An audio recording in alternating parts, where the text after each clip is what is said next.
তো বন্ধুরা, আজ আমরা বেরিয়ে পড়েছি বাঁকুড়া জেলার অন্তর্গত শুশুনিয়া পাহাড়ের উদ্দেশ্যে।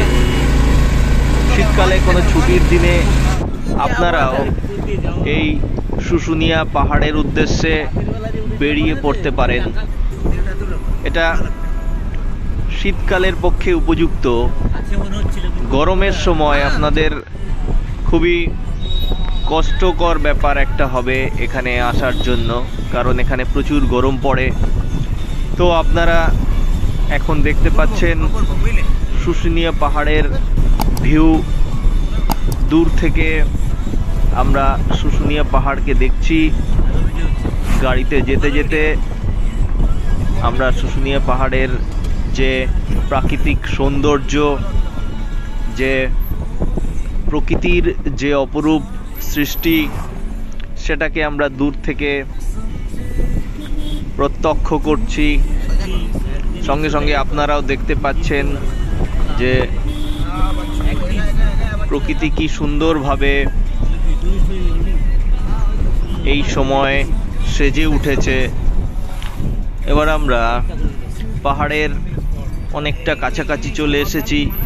তো এবার আমরা পাহাড়ের ভেতরের অংশে প্রবেশ করার চেষ্টা করছি। তো চলুন আপনারাও আমাদের সঙ্গে একসঙ্গে পাহাড়ের ভেতরের অংশটা দেখি। আমরা পাহাড়ের ভেতরের দিকে যখন পৌঁছলাম তো কিছু আমরা দোকান দেখতে পেলাম। এখানকার স্থানীয় মানুষরা বিভিন্ন পাথরের থালা বাটি, বিভিন্ন অন্যান্য জিনিসপত্র এখানে দেখতে পাচ্ছেন, যে কাঠের বিভিন্ন কাজকর্ম এরা সুন্দরভাবে করেছে, সেগুলো বিক্রি করার বেশ কিছু দোকান আপনারা এখানে পেয়ে যাবেন।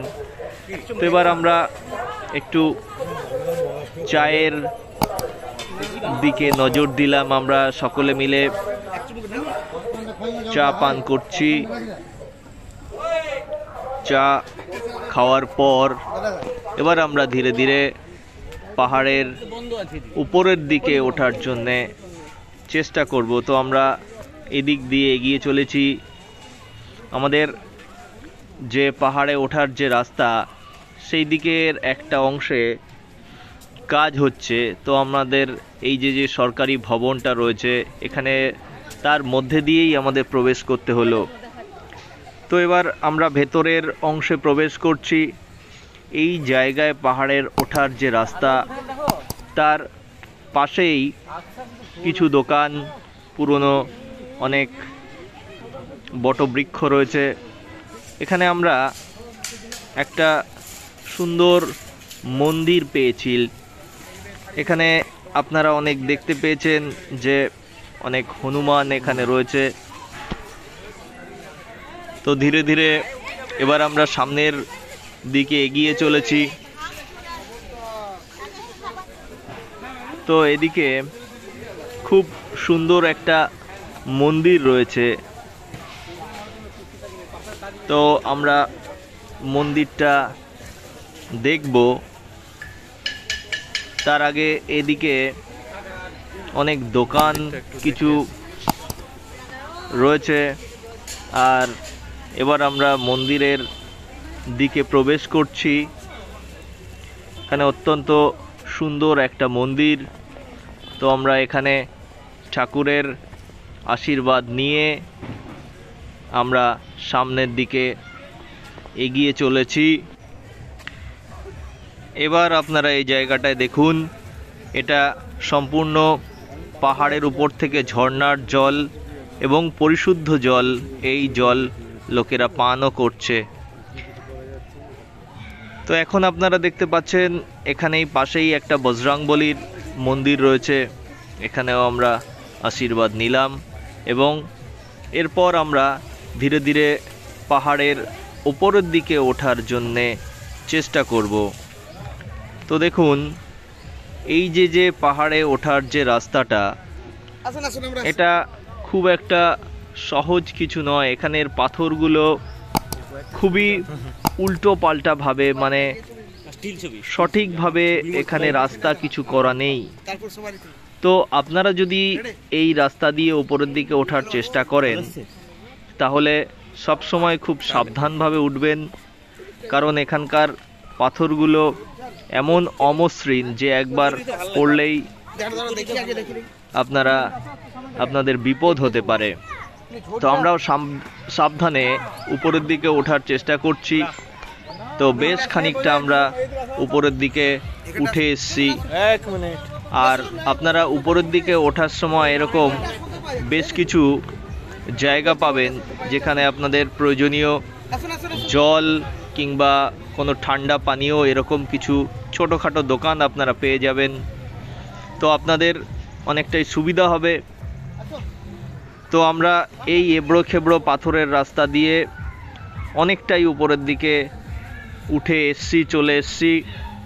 চারিদিকে দেখলে শুধু চারিদিকে জঙ্গল, আর জঙ্গল ছাড়া আর কিছুই আপনারা দেখতে পাবেন না। এই জঙ্গলের মধ্যে অনেক বন্য প্রাণীও রয়েছে, তবে খুব একটা তাদেরকে চোখে পড়ে না। তো এদিকে বেশ ঘন বন বলা চলে। উপরের বেশ কাছাকাছি জায়গায় আসার পর আমাদের বেশ জলের যে একটা অভাববোধ সেটা আমরা লক্ষ্য করলাম, এবং একদম শেষ প্রান্তে যাওয়ার কিছুটা আগে থেকেই আমাদের ফিরে আসতে হলো। তো আপনারাও পাহাড়ের উপরে উঠলে সেইভাবে উঠবেন। তো এবার আমাদের উপরের দিক থেকে পাহাড়ের উপরের অংশ বেশ ধরুন আপনারা 2000 ফুট উপরে, তার উপর থেকে যে একটা ভিউ সেটা আপনাদের দেখানোর চেষ্টা করছিলাম। এরপর আমাদের ফেরার পালা। ফেরার পথে আমাদের আদিবাসী একটা অনুষ্ঠান মারাংবুরু, সেই অনুষ্ঠানটা আমাদের চোখে পড়ে গেল। তো আমাদের ক্যামেরা সেই অনুষ্ঠানের কিছুটা অংশ ক্যাপচার করতে সক্ষম হয়েছে। তো এখানে যে উল্লেখযোগ্য বিষয় সেখানে হচ্ছে এনারা শাল গাছের পুজো করে থাকেন, এবং বছরের এই সময়টায় তাদের এই অনুষ্ঠানটা হয়ে থাকে। তো আমাদের দেখে খুবই ভালো লাগলো, খুবই সুন্দর লাগলো। এরপর আমাদের ফেরার পালা।